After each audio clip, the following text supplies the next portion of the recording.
अरे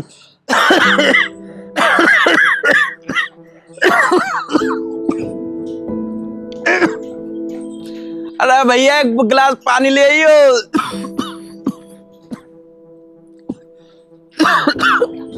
सुनो। जी बोलो। पानी मांग रहा हो, जाओ पानी दियाओ। अरे कब तक इसको तुम पानी देते रहोगे? कभी अपने बारे में कुछ सोचोगे या नहीं सोचोगे? एक बात बताओ, मुझे शादी करके तुम लाए थे बड़े घर में रखने के लिए, झोपड़ी में रखने के लिए? मेरी तो समझ में नहीं आ रहा इस आदमी को कौन सी खतरनाक बीमारी हो गई है। ना खुद मर रहा है, ना हमें चैन से जीने दे रहा है। मैं तो ये कहती हूँ, इसके मरने का इंतजार मत करो। एक काम करो, कागज बनवा के ले आओ और इसके साइन करा लो। इस झोपड़ी के सरकार कम से कम 50 लाख रुपए तो हमें दे ही देगी।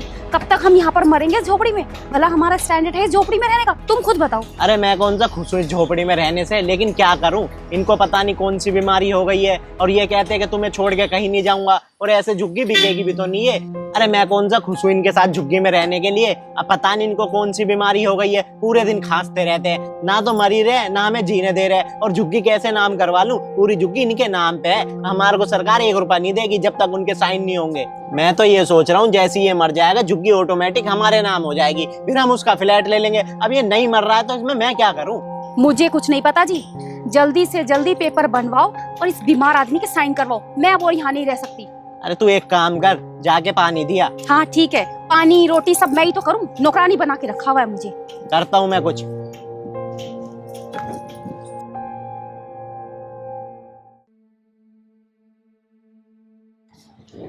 मेरी तो किस्मत ही फूट गई, पता नहीं कहाँ से मनुष्य आदमी पल्ले पड़ गया। लो जी, खुद ही दो पानी अपने भाई को, मैं नहीं जा रही उसके पास। मुझे तो उसके पास से भी घिन आती है।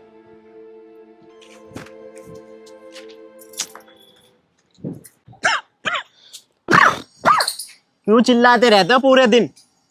ये लो पानी।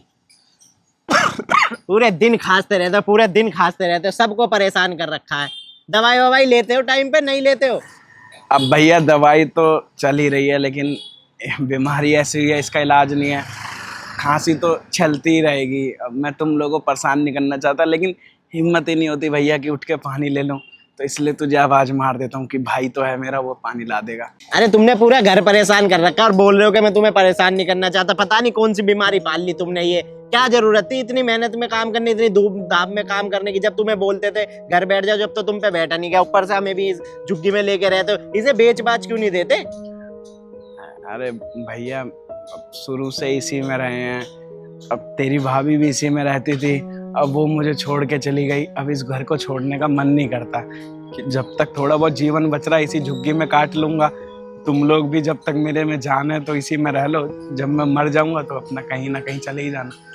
अरे हम पे ना झेले जा रही है अब ये तुम्हारी बीमारी। अब तुम्हारे पैसा लगा लगा के हम तो गए थक। अब कहाँ से लगाएं तुम्हारे इतना पैसा बीमारी में? 30-40 हजार रुपए सैलरी हमारी, सारी तो तुम्हारी दवाई गोली में चले जाते हैं। ठीक है पानी पी लो। और सुनो, हम आज ना कहीं जा रहे हैं, शाम को आएंगे, शाम को रोटी देंगे। अब सीधा कहीं मांगते रहो यहाँ अल्लाह मचाओ, ठीक है?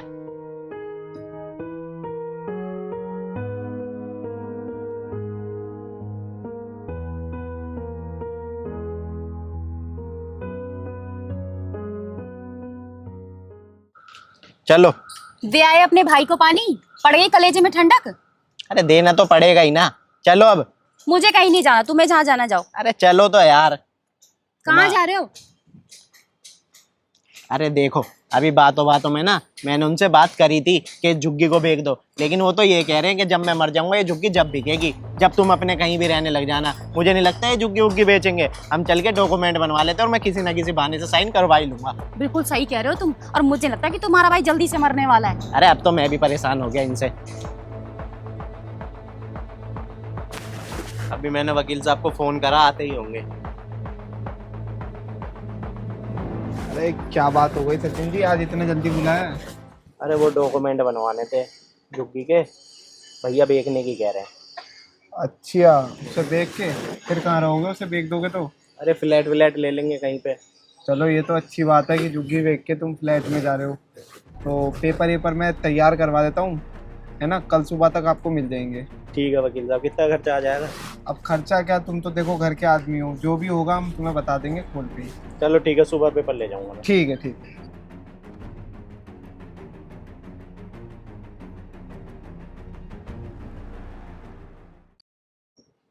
चलो जी, ये काम तो बहुत अच्छा हो गया है ना। अब ना सुबह ना अपने भाई से उस पे साइन करवा लेना। मुझे ना बहुत भूख लग रही है और मेरे बस की नहीं अब घर जाके खाना बनाऊं और तुम्हारे उस भाई को भी खिलाऊं। तुमने बोल दिया था ना अपने भाई को कि खाना का इंतजाम कर लेगा अपने आप। अरे मैं सब बोल के आया हूँ भाई कि हम शाम तक लेट आएंगे, अब शाम को ही देखेंगे जो देखेंगे। सुनो ना, रेस्टोरेंट में चलते हैं, कुछ खा के आते हैं, ठीक है? ठीक है। चलो। अच्छा हुआ पीछा छूटा।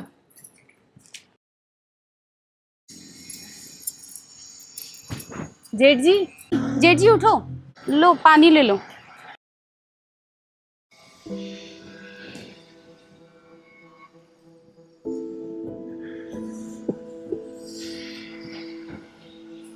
जेठ जी, अब आपकी तबीयत कैसी है?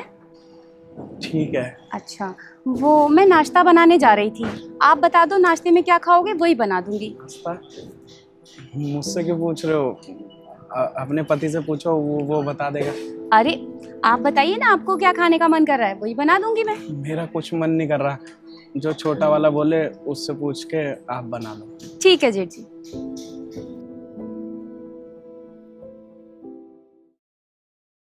कैसा मूड है, कर देंगे क्या साइन? मूड तो मुझे अच्छा लग रहा है जेठ जी का। एक काम करो, जाके ना साइन करवा लो उनसे। चल ठीक है। ये भगवान साइन कर दें वो बस।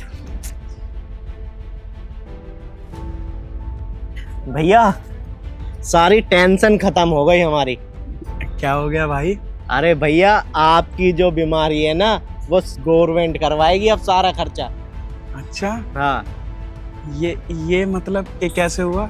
अरे भैया कोई कार्ड होता है गवर्नमेंट का, हमने आपका नाम दे रखा था, अब उस नाम के ना आपका कार्ड बनने जा रहा है, तो बनने के लिए उन्होंने डॉक्यूमेंट मांगे और आपके साइन मांगे, तो वही साइन करवाने आया हूँ। अब कोई भी पैसा हमारा नहीं लगेगा, सब सरकार देगी आपकी बीमारी का खर्चा। अरे ये तो बहुत अच्छा हो गया, अब तुम्हारी भी सिरदर्दी खत्म हो जाएगी और मेरी भी तबीयत ठीक हो जाएगी। यहाँ कर दो, यहाँ बस एक और कर दो। हाँ यहाँ ले भाई, ये जाके जमा कर दे। अब तुझे भी मेरे ऊपर पैसा खर्च करने की जरूरत नहीं है, सरकार सारा पैसा देख लेगी। अब ना गवर्नमेंट तुम्हारा इलाज करवाएगी पूरा। साइन तुमने सही से कर दिया ना, एक बार मैं पढ़ लेता हूँ। हाँ सही है। अरे आ जाओ, भैया ने साइन कर दिए। हो गए साइन? हाँ जी। ये तो बहुत बढ़िया हो गया। जेठ जी अब आप एक काम कीजिए, आप ना अपना रहने का कहीं और इंतजाम कर लीजिए, क्योंकि ये तो अब 1-2 दिन में बिकने वाली है झोपड़ी, है ना जी? अरे अब तुम कहीं और देख लो, ये तुम्हारी कोई बीमारी के पेपर साइन नहीं करवाए हैं मैंने। ये जो साइन हुए हैं ना, ये झुग्गी बेच दी है हमने। अब सरकार पैसा ना हमारे अकाउंट में डाल देगी, तो तुम अपना बोरिया बिस्तर बांध के कहीं भी जो चले जाओ। अब हम तो फ्लैट में रह करेंगे। बिल्कुल सही कह रहे हैं जेठ जी। अब ना आप अपना रास्ता नाप लो, हम भी बहुत परेशान हो गए थे आपकी बीमारी से, आपकी सेवा कर करके। हमारा भी तो जीवन है, हम भी तो ऐश में रहना चाहते हैं, मौज मस्ती में रहना चाहते हैं। जेठ जी अब आप अपना देख लो। अरे छोड़ो, सरकार अपना धक्के मार के निकाल देगी। चलो हाँ साइन हो सही गए। कह रहे हो जी, चलो जी चलो।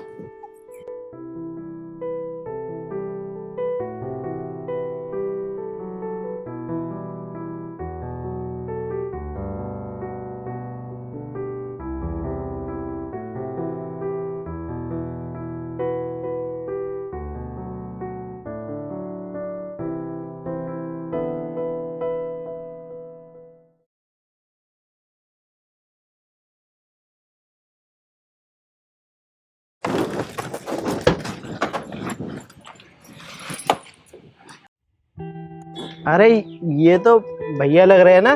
भैया नहीं लग रहे, तुम्हारे भैया ही है।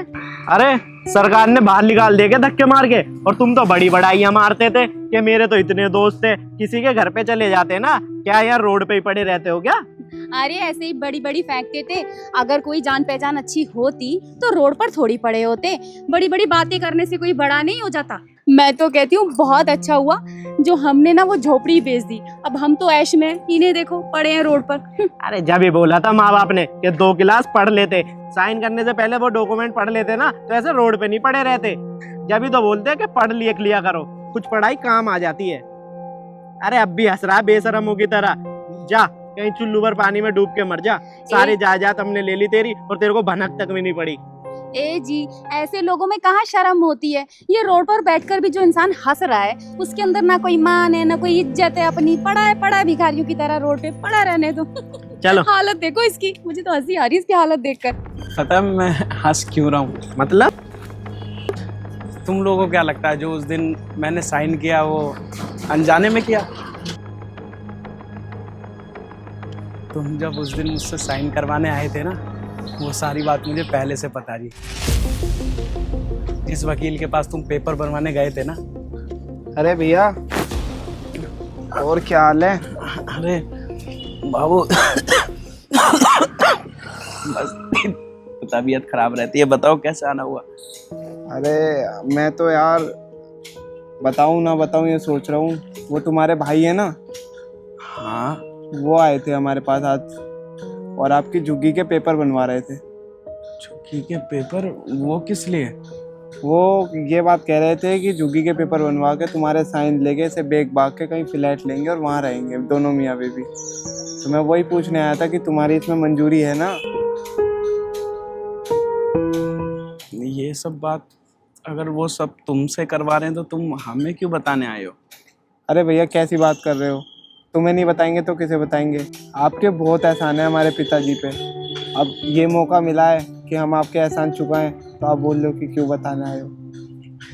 एहसान मेहसान कुछ नहीं होता, इंसान का समय होता है। जब अच्छा होता है ना तो सबके लिए अच्छा करता है, और जब बुरा होता है ना तो अपने ही साथ छोड़ जाते हैं और घेर आके सही चीज कर जाते हैं। कोई नहीं, अच्छा किया तुमने बता दिया मुझे।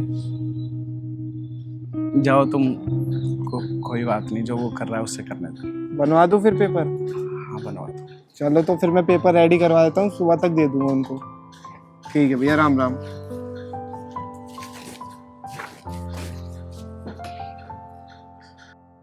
मतलब भैया आपको सब पता था कि हम आपकी प्रॉपर्टी बेचने वाले हैं? अरे भैया, अगर जब आपको सब पता था तो आपने हमको रोका क्यों नहीं, हमको समझाया क्यों नहीं? हम तो बेवकूफ़ थे जो अपने भैया को हमने ऐसे धोखा दिया, और आपको पता होते हुए भी आपने साइन कर दिया सिर्फ हमारी खुशी के लिए। भैया हमें माफ़ कर दो और आप हमारे साथ चलो। हाँ जेठ जी, ये बिल्कुल ठीक कह रहे हैं। हमसे बहुत बड़ी गलती हो गई।